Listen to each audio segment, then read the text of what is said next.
The plane hummed softly as passengers settled into their seats, the chatter around Isaac blending into the ambient noise.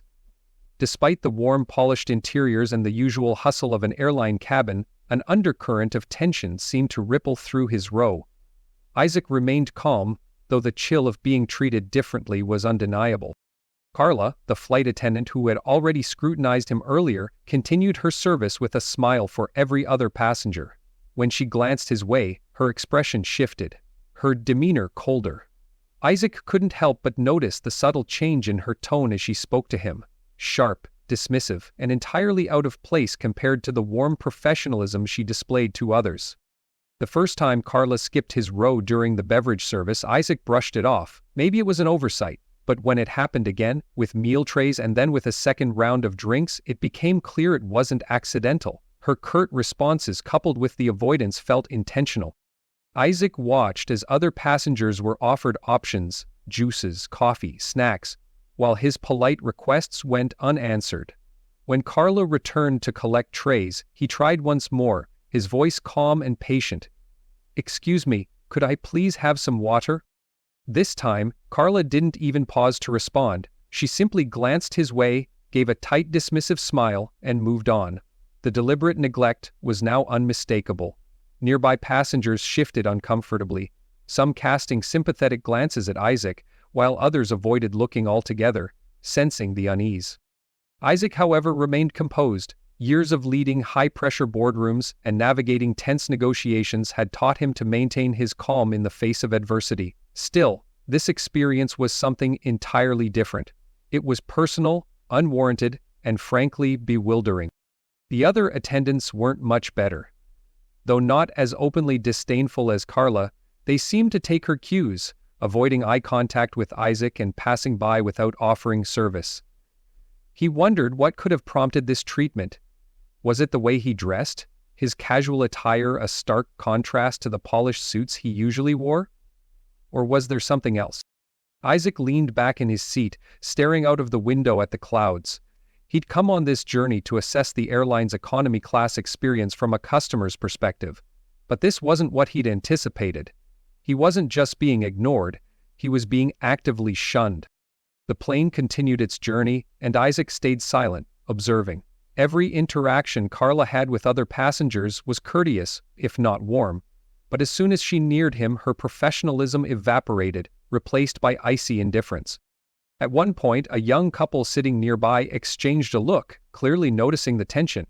The man leaned toward Isaac, whispering, "Everything okay, sir? Need us to get you something?" Isaac gave a small smile and shook his head. "Thank you, but I'm fine." Inside, however, he felt far from fine. This was more than an off day or a case of subpar service. It was something deeper. Isaac had built his career on treating people with dignity and respect, believing that everyone deserved exceptional service, no matter where they sat or who they were. Yet here he was, the CEO of the very airline he was flying on, being treated like he didn't belong. He made a mental note to address the issue later but decided to stay quiet for the remainder of the flight. This wasn't just a test of his airline's service, it was a test of his own patience and resolve. Whatever Carla's motivations were, Isaac knew one thing for certain: this flight would provide him with far more insight than he had anticipated. As Isaac sat in his seat, the sting on his face was a harsh reminder of the coffee that had been deliberately spilled on him moments before. Carla's cold dismissal and mocking remark echoed in his mind, amplifying his growing frustration. He wiped his face with his sleeve, trying to soothe the burn, but the physical pain was nothing compared to the sting of humiliation he felt under the judging stares of other passengers. It was as though they were silently agreeing with Carla's treatment of him, not knowing who he truly was. Determined to remain composed, Isaac focused on the reason he was here: to observe, to understand, and to uncover any flaws in the service his airline provided. But as time went on, the hostile behavior he encountered painted a grim picture, far removed from the values of dignity and respect he had built his business on. When another flight attendant, Mark, came down the aisle serving meals, Isaac saw an opportunity to gauge whether Carla's behavior was an anomaly or a pattern. He raised his hand politely, signaling for a meal. Mark glanced at him briefly, his face tightening with a clear look of disdain.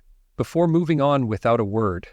Isaac's stomach growled, but he stayed quiet, watching Mark distribute meals to the other passengers as though Isaac wasn't even there. The treatment was blatant now, and Isaac's patience began to wear thin. However, he reminded himself of his purpose and decided to try again, waiting until Mark passed by on his return trip.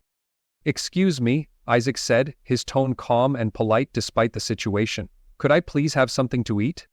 Mark stopped, turning to him with an expression devoid of sympathy. "We're out of meals," he replied flatly, his tone making it clear that there would be no further discussion. Without waiting for a response, he turned away and continued down the aisle. Isaac glanced ahead and saw trays of food still being handed out to passengers further down. It wasn't just neglect, it was deliberate exclusion. He clenched his jaw but said nothing, determined to maintain his composure. The truth of what he was witnessing was becoming disturbingly clear. As the flight continued, Isaac noticed a pattern. The small gestures of kindness and professionalism his airline prided itself on, the offers of snacks, refills of drinks, warm smiles, were entirely absent when it came to him. Carla's disdain had been bad enough, but now it was clear that Mark shared her attitude, and possibly the rest of the crew as well. Isaac couldn't help but wonder, was this how all passengers in economy class were treated, or was it something about him specifically? He had come dressed casually, without the usual trappings of wealth or status, to blend in, but instead of blending in, he was being singled out and demeaned. The cold amusement he caught in the fleeting glances of the crew was perhaps the most troubling part of all. There was a cruel satisfaction in their actions, as though they relished withholding even basic courtesies from someone they perceived as undeserving.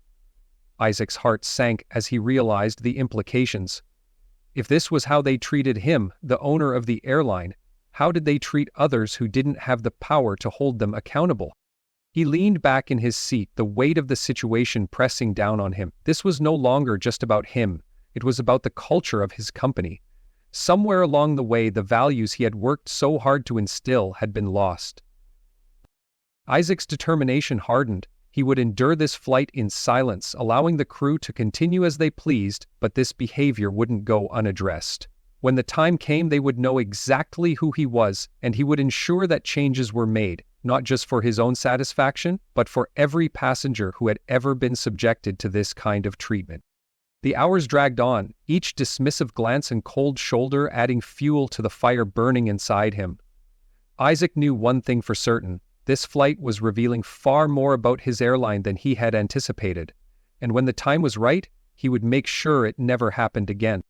Isaac felt the tension rise within him as the hours dragged on, each interaction, or lack thereof, confirming what he had begun to suspect. The staff's behavior was no accident. There was an unspoken agreement among them, a shared disdain that marked him as an outsider, someone unworthy of even the basic courtesies afforded to others. Despite the mounting frustration, Isaac reminded himself of his purpose. He had boarded this flight to experience the truth, and now that it was unfolding so plainly before him, he resolved to endure every slight, every insult. This was about understanding the depth of the problem and ensuring it would never happen again. As he sat quietly, attempting to gather his thoughts, Carla reappeared at his row. Isaac glanced up, hoping despite everything that she might finally treat him with some semblance of respect. Instead, her expression was filled with contempt, her eyes narrowing as a cruel smirk tugged at the corners of her mouth. Without a word, she placed a cup of water on the tray in front of him. The cup tilted deliberately, spilling cold water onto his lap. The icy sensation made him flinch, but Carla's mocking tone cut deeper than the discomfort. "Careful," she said, her voice dripping with sarcasm. "Wouldn't want to make a mess, though it seems like you're used to it." Isaac felt the chill of the water seeping through his pants, but he maintained his composure, refusing to give her the satisfaction of a reaction. He met her gaze steadily, searching for any flicker of regret, any sign that she realized the cruelty of her actions. There was none.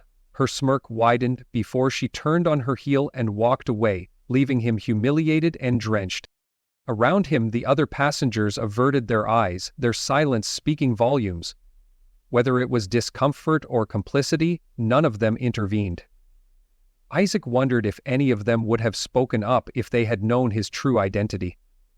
But that was the crux of the issue, wasn't it? They didn't know, and that was why he was here. To see how they treated someone they deemed insignificant. Hours passed and the hostility persisted. Each time Carla or Mark walked by, they ignored him completely. Even when Isaac politely requested a napkin to dry himself, his words were met with pointed silence. The wet fabric clung uncomfortably to his skin, a physical reminder of the disdain they showed him. Near the end of the meal service, Carla approached once more, this time carrying a tray. Isaac's stomach twisted with hunger, but he had long since resigned himself to the fact that he would not be served. Carla stopped beside him, lifting the tray with exaggerated flair before looking down at him with the same disdainful smile. "Don't suppose you're still waiting for food, are you?" she asked, her voice dripping with mockery. Isaac didn't respond. He held her gaze, his calm demeanor masking the storm brewing inside him. Carla tilted her head as though pondering her own question. "No, I don't think so. You don't look like you need anything else, do you?" She chuckled, and Mark joined her, their shared amusement grating against Isaac's patience. It was in that moment he saw the full extent of their cruelty. This wasn't just poor service. It was a calculated attempt to demean and humiliate. They felt justified in their actions, emboldened by their assumption that he was nobody of consequence. Isaac felt a surge of anger but pushed it down. The time for confrontation would come soon enough. As the plane began its descent, Carla and Mark walked past his row one final time, their voices low but their mocking laughter unmistakable. Isaac listened, every insult and slight seared into his memory. He had come to uncover the truth, and now it was laid bare. The respect he had worked so hard to cultivate within his company was nowhere to be found on this flight, replaced instead by arrogance and prejudice. When the plane landed and passengers began gathering their belongings, Carla turned to him, her smirk still in place. "Have a nice day," she said, her voice oozing sarcasm. Isaac nodded, his expression calm. He allowed them to believe they had won, that they had succeeded in reducing him to a nobody. But inside, he felt a resolute fire. As he stood to leave, his eyes caught his own reflection in the small mirror on the seat back. He looked weary, his face marked by the trials of the flight, but his resolve remained unshaken. He straightened his posture, adjusting his damp clothes, and gathered his belongings. Soon, they would know who he truly was, and when they did, the justice he delivered would be swift and unforgettable. Isaac steadied himself, taking a deep breath as the plane finally came to a stop at the gate. The ordeal of the flight was nearly over, yet he could feel the tension lingering in the air. Determined to maintain his composure, he stood to gather his belongings, but his movement drew immediate attention. Carla and Mark were stationed near the front of the plane, their eyes locking onto him as if waiting for this exact moment. "Sir, I need you to sit back down," Carla demanded, her tone sharp and authoritative as she stepped into his path, effectively blocking his way. Isaac blinked in confusion. "The plane has landed. Isn't it time to disembark?" Carla's lips curled into a condescending smirk. "We have a few matters to address before you go anywhere," she said, casting a pointed glance toward Mark, who moved closer to stand behind her. His arms were crossed, his stance exuding hostility. A prickling unease spread through Isaac as Carla's eyes raked over him with blatant suspicion. "We've received multiple complaints about your behavior during the flight," she announced loudly, her voice pitched just enough for nearby passengers to hear. "Other passengers reported you being disruptive and causing a disturbance." Isaac's jaw dropped, disbelief flashing across his face. He had barely spoken since the flight began. "That's not true," he said firmly, trying to keep his tone even. "I've been sitting here quietly the entire time." Mark stepped forward, his expression dark and unyielding. "Look, sir, we don't know what your intentions are, but this isn't the place to act out. You've been loud, refusing instructions, and generally making the flight uncomfortable for others." Isaac felt the heat rise in his face, a mixture of anger and disbelief flooding through him. "I have done none of those things," he said, his voice calm but insistent. "I've complied with every instruction given to me and only asked for basic service." Carla sneered, crossing her arms. "That's not what we've been told. You're creating a disruption, and unless you cooperate, we'll be forced to involve security." Isaac scanned the cabin, his eyes meeting those of other passengers who seemed hesitant to engage but curious about the unfolding drama. This was no longer just a private confrontation. It had become a public spectacle, a deliberate humiliation. "I've done nothing wrong," Isaac reiterated, his frustration barely contained. "I would appreciate it if you let me disembark like everyone else." But Carla stood her ground, her eyes narrowing with disdain. "You're not going anywhere until we've resolved this." At that moment the cockpit door opened and the pilot emerged. Captain Jackson, a tall, imposing figure, walked down the aisle with deliberate steps. His gaze landed on Isaac, his expression hard and unwelcoming. "What's going on here?" Jackson demanded, his deep voice cutting through the tension. "This passenger has been causing trouble throughout the flight," Carla said quickly, casting Isaac another scornful glance. "He's been loud, disruptive, and we don't feel safe letting him leave without contacting security." Isaac felt his patience fray as he turned to Jackson, his voice measured but firm. "Captain, I've done nothing disruptive. I simply want to leave the plane like everyone else." But Jackson didn't seem interested in hearing him out. His eyes narrowed as he took a step closer, his voice dropping to a menacing tone. "We don't tolerate disorderly conduct on our flights," he said, "and we don't take kindly to passengers who think they're above the rules." Before Isaac could respond, Jackson reached out and grabbed his arm with a force that made Isaac stagger. The sudden aggression shocked him, the grip firm and unyielding. "What are you doing?" Isaac protested, his voice sharp with disbelief as he tried to pull away. Jackson's grip tightened. "Stop resisting," he growled, his tone brimming with authority.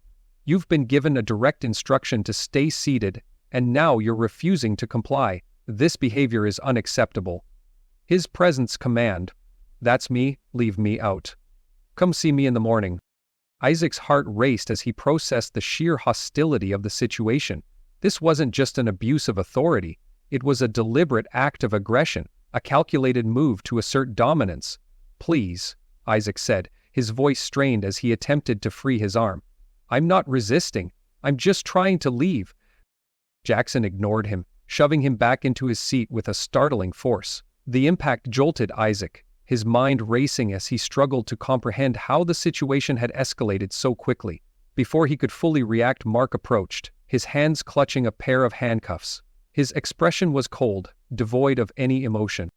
"Since you're refusing to cooperate," Mark said flatly, "we'll have to restrain you." Isaac stared at them both, his anger bubbling just beneath the surface. He clenched his fists, his voice low but steady as he replied, "You have no idea who you're dealing with." Isaac lay still on the cold, unforgiving floor of the plane, his wrists bound tightly by the cold metal of the handcuffs that bit into his skin with each small movement. The discomfort was relentless, a sharp reminder of his humiliation, but the physical pain paled in comparison to the emotional sting of what was happening. He could hear the muted hum of passengers moving around, gathering their belongings, and preparing to disembark. Their whispers floated above him, their tones a mix of unease and curiosity. Yet, despite the murmurs, no one intervened, no one challenged the blatant injustice unfolding before them. Their silence hung heavy in the air, complicit in his degradation. Each time Isaac tried to shift slightly to alleviate the ache in his limbs, Mark was there. A swift kick or a sharp shove came as a reminder of his place, on the ground, beneath them. "Stay down," Mark barked, his voice dripping with contempt. "You don't move until we say so." Isaac clenched his jaw, forcing himself to suppress the surge of anger rising within him. He had come on this flight to see the truth, to observe the service his company offered from an ordinary passenger's perspective. He had expected to witness lapses or shortcomings in customer service, but never this, a calculated display of cruelty that stripped him of his dignity and humanity. The minutes dragged on, each one feeling like an hour. The ache in his body grew unbearable and his mind raced with a torrent of thoughts. He replayed every insult, every sneer, every moment of scorn he had endured since boarding. This was not the company he had built, not the values he had worked so hard to instill. He had always believed in treating every customer with respect, regardless of their status. Yet here he was, being treated as less than human by his own employees. The intercom buzzed, announcing the plane's arrival at the gate. Isaac's heart quickened. Finally, this nightmare was nearing its end. But even as the announcement echoed through the cabin, Jackson's towering figure loomed over him. "You're not going anywhere," Jackson said, his voice cold and final. "Security will deal with you when we land." Isaac inhaled deeply, forcing himself to remain calm. His face remained stoic, his emotions buried beneath a mask of composure. He had already resolved to endure this, to let them believe they had won. They didn't realize that each act of cruelty, each insult, only strengthened his resolve. Passengers began to file out of the cabin, some glancing down at him with pity, others with curiosity, but no one spoke up. Isaac stayed where he was, his wrist burning from the tightness of the cuffs, his pride bruised but intact. He had seen enough to understand the truth. The people he trusted to uphold his company's values had failed, and now it was time to confront that failure head-on. As the last passenger exited the plane, Isaac remained motionless, listening to the sound of his breathing against the silence that followed. He could feel the weight of Mark and Jackson's presence above him, their satisfaction palpable as they stood over him like conquerors. But Isaac knew something they didn't. Their moment of triumph was fleeting. Justice was coming, and when it arrived, it would be swift and absolute. For now he stayed silent, enduring their disdain with a quiet dignity that they couldn't strip away. Soon enough they would learn the truth of who he was, and what they had done, and when that moment came they would regret every insult, every sneer, and every calculated act of humiliation. Isaac closed his eyes briefly, centering himself amid the chaos of his emotions. This wasn't over, not by a long shot. The reckoning was coming, and he was ready. Isaac lay there, his body tense, his wrists aching from the tight grip of the handcuffs, as Mark loomed above him, a smug grin etched across his face. "Stay put," Mark sneered, his tone dripping with contempt. "Don't even think about moving." Isaac took a slow, measured breath, his jaw tightening as he fought to keep his composure. Every insult, every humiliation he'd endured on this flight burned like a fire inside him, but he knew he had to endure a little longer. The moment of reckoning was near, and soon they would realize the magnitude of their mistake. He just needed to hold on. The intercom crackled, breaking the heavy silence. The pilot's voice came over the speakers, announcing that the plane had landed, and passengers were free to disembark. Isaac stayed where he was, waiting for someone to release him, to give him the basic courtesy of standing up on his own, but that moment never came. Instead, Jackson and Mark shared a glance, their smirks telling Isaac everything he needed to know. They weren't done with him yet. They were savoring this, his humiliation, his vulnerability, as if it were a reward. "You're not going anywhere," Jackson growled, his voice cold and commanding. "Airport security will deal with you." The words sparked something deep within Isaac, a wave of indignation that crashed against the walls of his restraint. He wanted to stand up and shout, to tell them who he was and demand they explain their actions. But he didn't, not yet. He clenched his fists, feeling the sharp bite of the handcuffs against his wrists, and kept his expression neutral. He would wait. His time was coming. The last of the passengers filed out of the cabin, their eyes flicking toward him with a mix of discomfort and curiosity.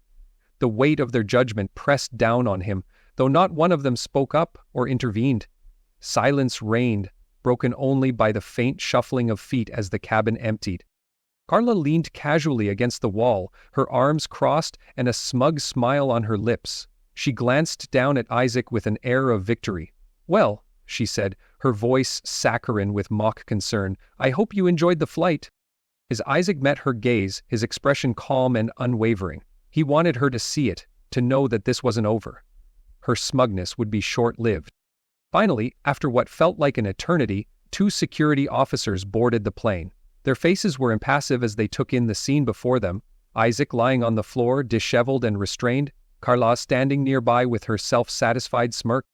Carla wasted no time stepping forward, gesturing toward Isaac with exaggerated authority. "This passenger has been causing trouble," she declared, her tone righteous. "He refused to follow instructions, disrupted the flight, and became aggressive toward the crew. We had no choice but to restrain him." Isaac observed the officers as they studied him, their eyes scanning the coffee stains on his shirt, the cuffs on his wrists, the marks of humiliation that told a story they assumed to be true. He could see their judgment, their quick conclusions forming without a word from him. One of the officers stepped closer, his tone flat and detached. "Sir, we're going to need you to come with us." Isaac lifted his head, his voice steady as he met the officer's gaze. "I've done nothing wrong," he said, his words calm but firm. "These people are lying." Carla let out a laugh, the sound sharp and filled with mockery. "Lying? Why would we lie?" she asked, her arms still crossed as she glanced back at the crew. "The entire crew can confirm what happened. He was disruptive, and we had to prioritize the safety of our passengers." Isaac's jaw tightened, his anger threatening to break through. He wanted to argue, to lay bare the truth of what had happened, but he knew this wasn't the time or place. Revealing his identity now, in the confines of the plane, would only create more chaos. He needed to wait for the right moment. The officer sighed, his patience wearing thin. "Sir, this isn't up for debate. Please come with us." Sykin's voice remained calm. Isaac nodded slowly, feeling the weight of the moment settle on his shoulders. There was no use fighting this now. He would comply, follow the officers off the plane, and let the events unfold. But as he stood, his resolve hardened. His moment of truth was close, and when it came, justice would follow. With each step toward the exit, Isaac reminded himself of his purpose. He wasn't just enduring this for himself. He was here to ensure that no other passenger, no other human being, would have to experience what he had endured on this flight. Soon enough, the truth would be revealed, and they would all see him for who he truly was. Isaac stood firm, his piercing gaze locking onto Thomas Avery's concerned eyes. His emotions simmered just beneath the surface, anger, humiliation, and a deep sense of responsibility driving every word that he was about to say. "Thomas," Isaac began, his tone calm but carrying the weight of authority, "what I'm about to tell you isn't just an urgent matter, it's a crisis that strikes at the very foundation of this airline." Avery blinked, caught off guard by the gravity in Isaac's voice. "Of course, Mr. Marshall. Please, let's sit down and discuss this properly." Isaac shook his head, his stance unwavering. "I don't need to sit, Thomas. What I need is for you to listen." The room fell silent as the staff around them froze, their eyes darting toward Isaac and Avery, sensing the intensity of the moment. Isaac took a steadying breath, organizing the words he had held back throughout the entire ordeal. "This morning," he began, "I boarded one of my planes as an ordinary passenger. No special treatment, no entourage, just me, Isaac Marshall, a paying customer traveling in economy class." Avery's eyebrows rose, surprise flickering across his face. "You flew economy, sir?" "Yes," Isaac confirmed, his voice edged with steel. "And, during that flight, I witnessed and experienced the very worst of what this airline's service has become. From the moment I boarded, I was treated with disdain, ignored, mistreated, humiliated. The crew made it clear, through every action and word, that they saw me as less than human, not a passenger, not a customer, just an inconvenience to be tolerated at best and abused at worst." Avery opened his mouth to respond, but Isaac cut him off, his voice rising slightly. "They didn't know who I was, Thomas, and that's the point. They treated me this way because they assumed I was no one important. What does that say about how they treat others? About how they treat people who rely on this airline and trust us to uphold the values we claim to represent?" The weight of Isaac's words hung heavily in the room. Avery shifted uncomfortably, his expression darkening with unease. "Mr. Marshall, I assure you." Isaac raised a hand, silencing him. "This isn't a conversation for assurances. This is about accountability. I was assaulted, insulted, and restrained on my own plane. Your crew crossed every line of professionalism, and they did so with a smug confidence that no one would hold them accountable." Avery's face turned pale and he glanced toward the receptionist, who looked equally stunned. "Assaulted? Restrained," he repeated, his voice barely above a whisper. "That's right," Isaac confirmed, his tone sharp. "I have the bruises to prove it, Thomas, and I'll be providing a full report, complete with witness accounts and video evidence. This isn't just an isolated incident, it's a systemic failure, and I will not tolerate it." For a moment Avery was silent, the weight of Isaac's words sinking in. Finally, he straightened his posture, his expression resolute. "Mr. Marshall, on behalf of this airline, I deeply apologize for what you've experienced. This is unacceptable, and I assure you we will launch an immediate investigation." "Apologies won't fix this," Isaac replied coldly. "What I need is action. I want every crew member from that flight held accountable. Carla, Mark, Jackson, Every single one of them. Their behavior was reprehensible and they have no place representing this airline. Avery nodded quickly. Of course. We'll ensure a thorough investigation and disciplinary measures. And it doesn't end there, Isaac continued, his voice unwavering. I want every crew member in this company retrained. Mandatory sensitivity training, customer service courses, the works. If anyone refuses, they're out. No exceptions. Understood, sir, Avery said, his voice steady. We'll make this right. Isaac took a step closer, his eyes narrowing. And one more thing, Thomas. I expect a public statement addressing this incident. Transparency, accountability, and a commitment to change. If we don't take responsibility, we'll lose the trust of every passenger who chooses to fly with us. Avery swallowed hard, nodding again. It will be done, Mr. Marshall. Satisfied but still burning with resolve, Isaac turned toward the door. Good. Make sure it happens. I'll be watching every step of the way. As he walked out of the office, the staff stared after him, their faces a mixture of awe and apprehension. Isaac felt the weight of what lay ahead, but he knew he was doing the right thing. This wasn't just about his experience. It was about ensuring no one else would ever endure what he had. Justice had begun, and Isaac Marshall was determined to see it through to the very end. Isaac stepped into the room, his presence commanding and unshakable. He allowed his gaze to sweep over each of them, Carla, Mark, and Jackson, letting the weight of the moment sink in. The silence was deafening, tension hanging thick in the air as the three of them sat frozen in their seats, their earlier arrogance replaced by unease and apprehension. Isaac folded his hands behind his back, his stance firm as he addressed them. I assume you all remember me, he began, his voice calm but carrying an edge that left no room for argument, though I doubt any of you suspected that I would be standing here under these circumstances. Carla shifted uncomfortably in her seat, her eyes darting toward the door as if calculating her chances of escape. Mark looked down at his hands, his jaw tightening, while Jackson straightened his posture, his pale face betraying his inner turmoil. Isaac stepped closer to the table, his voice hardening. I am Isaac Marshall, the owner of this airline and the person who just endured one of the most degrading experiences of my life at your hands.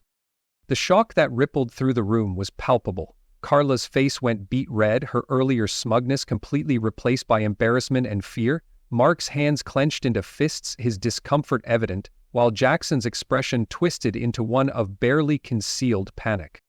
Isaac continued, his voice unwavering. I came onto that flight today to observe the service provided by my company, to ensure that every passenger, regardless of their class or background, is treated with dignity and respect. What I experienced was not just a failure of service, it was a display of cruelty, prejudice, and blatant abuse of power. Carla opened her mouth as if to speak, but Isaac raised a hand, silencing her instantly. You will have your chance to explain, he said sharply, but first you will listen. He turned to Jackson, his eyes narrowing.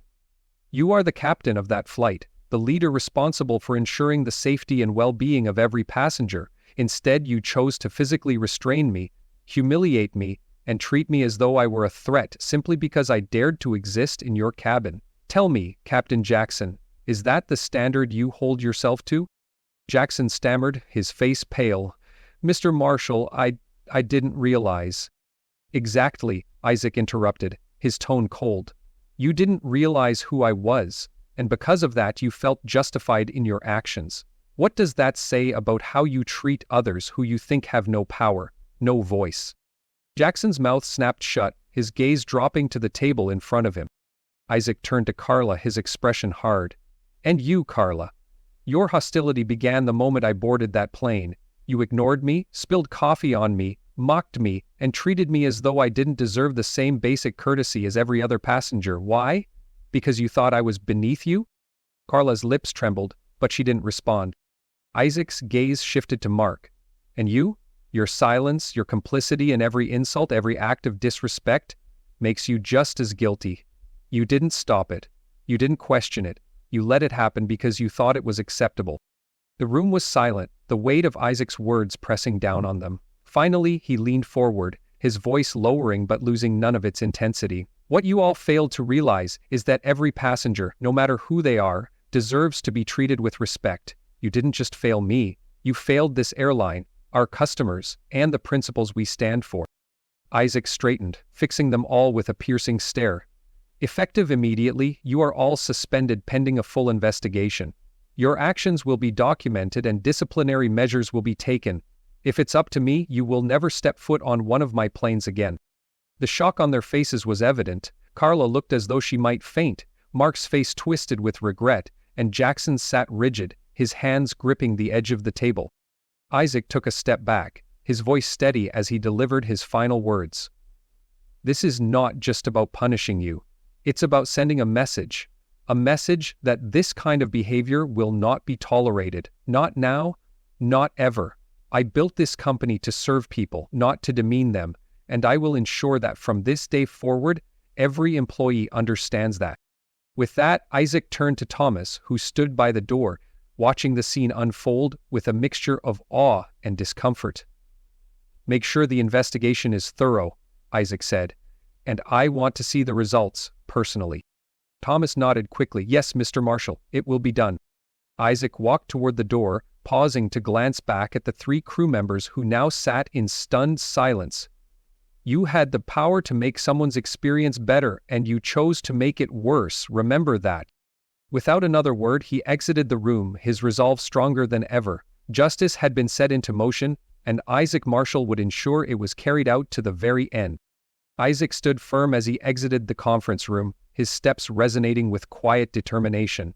The encounter with the crew, while deeply satisfying in exposing their actions, was not the conclusion of his mission. It was merely a critical turning point. The weight of what had transpired on Flight 437 still lingered heavily in his chest, but his focus was clear. Systemic change was now an imperative, not an option. His assistant approached, her stride purposeful as she held a tablet in one hand and a phone in the other. "Mr. Marshall, the car is ready. Is there anything you need before we leave?" Isaac paused, his sharp gaze meeting hers. "I need you to contact our legal team immediately," he instructed. "The behavior of Carla, Mark, and Jackson cannot go unchecked. I want them investigated fully, and if their actions warrant criminal charges, I expect those charges to be pursued." The assistant hesitated for only a moment, then nodded firmly. "Understood, sir. I'll brief the legal department right away." Isaac's expression softened slightly. "Thank you," he said, though his voice retained a tone of weariness. "This isn't just about punishment. This is about ensuring that no one ever experiences what I did today. On any flight." The assistant's respect for her employer deepened as she recognized the resolve in his voice. She hurried off, leaving Isaac alone with his thoughts. He turned and made his way toward the terminal exit, his posture composed but his mind a whirlwind of strategy and introspection. As he moved through the bustling airport, Isaac couldn't help but notice the everyday passengers around him, people moving between gates, hurrying to catch flights, or relaxing in waiting areas. These were his customers, the heart of his business, and they deserved better than the treatment he had experienced. He clenched his jaw, the memory of Carla's smirk and Jackson's aggression fresh in his mind. Once outside, he stopped, taking a moment to breathe in the crisp evening air. His resolve only deepened as he considered the steps ahead. Immediate actions were needed to root out the toxic behaviors within his company, but long-term solutions were equally vital. He had seen firsthand how prejudice and unchecked power could taint even the most carefully cultivated environments, and now it was his responsibility to dismantle those structures. Isaac reached for his phone, typing a series of notes with precise intent. Mandatory empathy and diversity training for all employees. Comprehensive audits of customer service protocols. New oversight systems to prevent future incidents. Each note represented a step toward rebuilding trust and integrity within his airline. He had built his company on a foundation of respect, and he would not let the actions of a few destroy that vision. As a black car pulled up to the curb, Isaac climbed in, his assistant already on a call to the legal team. She glanced at him, silently seeking confirmation, and he gave her a small nod. The car began to move, but Isaac's mind stayed fixed on the future. The events of Flight 437 would not be brushed aside. they would become the catalysts for profound and lasting change. The next steps were clear, and while the journey would be challenging, Isaac welcomed it. He had seen the worst that his company had to offer, but he also believed in its potential for transformation. With his leadership and a renewed commitment to fairness and integrity, Isaac would ensure that his airline became a beacon of respect and equality for all who chose to fly with it. The battle wasn't over, not yet. Isaac had only just begun. Blogger Gina Aihe. Isaac stood tall as he faced the three former employees one last time, their expressions etched with a mixture of regret, anger, and desperation. The weight of their actions was now fully apparent to them, but Isaac had no room for pity. This was not just about their behavior, it was about the fundamental values that his airline was meant to represent, and how they had betrayed those values so completely. With a steady gaze, Isaac addressed them, his voice firm yet devoid of unnecessary emotion. I built this airline on the principles of respect, fairness, and integrity. What you showed me on that flight was the exact opposite of those principles. You treated me, and by extension every passenger who might look or seem different, as if we didn't matter. That is unacceptable, and it ends here. Carla's tears fell more freely now, but she said nothing, her head bowed in shame. Mark swallowed hard, his jaw tightening, as if holding back words that wouldn't make a difference. Jackson, still defiant, stood stiffly, but his silence spoke volumes, a final, grudging acknowledgement of the gravity of his actions. Isaac stepped closer, his tone unwavering. This is not just about you. This is about ensuring that no other passenger will ever have to endure what I did. Your actions were a symptom of a deeper problem, and while I will do everything in my power to fix it, you will not be part of that future. He let the silence hang for a moment, watching as his words sank in. Finally, he turned to the security personnel standing nearby. Escort them off the premises. The guards stepped forward, motioning for the three to follow. Carla hesitated, looking back at Isaac with one last pleading glance, but his expression didn't waver. With that, the three were led away, their footsteps echoing in the quiet corridor. Isaac turned and walked toward the window overlooking the tarmac. The sprawling airport, the gleaming planes preparing for their next journeys. This was his legacy. Yet today it had been tarnished. He knew that this incident was not isolated. It was a symptom of a culture that needed immediate change, and he would not rest until those changes were implemented. His assistant approached cautiously, her tone careful. Mr. Marshall, the board has been informed of the incident, and they're ready to assist with whatever actions you need to take. Isaac nodded, his resolve strengthening. Good. Call for an immediate meeting. I want a full audit of our training programs, a review of all complaints filed by passengers and employees, and recommendations for restructuring. This isn't just about firing a few people. It's about rebuilding from the ground up. Yes, sir, the assistant replied, her admiration for her employer evident in her tone. She left quickly, already making the necessary calls. Isaac remained by the window, his mind racing with plans for the future. This incident, though deeply painful, had provided him with the clarity he needed. The company's standards would not just be restored, they would be elevated, to ensure that every passenger who stepped aboard his planes would be treated with the respect and dignity they deserved. Taking a deep breath, he straightened his posture. The road ahead would be difficult, but he welcomed the challenge. This was his responsibility, and he would meet it head-on. As Isaac left the terminal, his steps were purposeful, his vision clear. The fight to rebuild his airline, to create an environment of true respect and equality, had only just begun.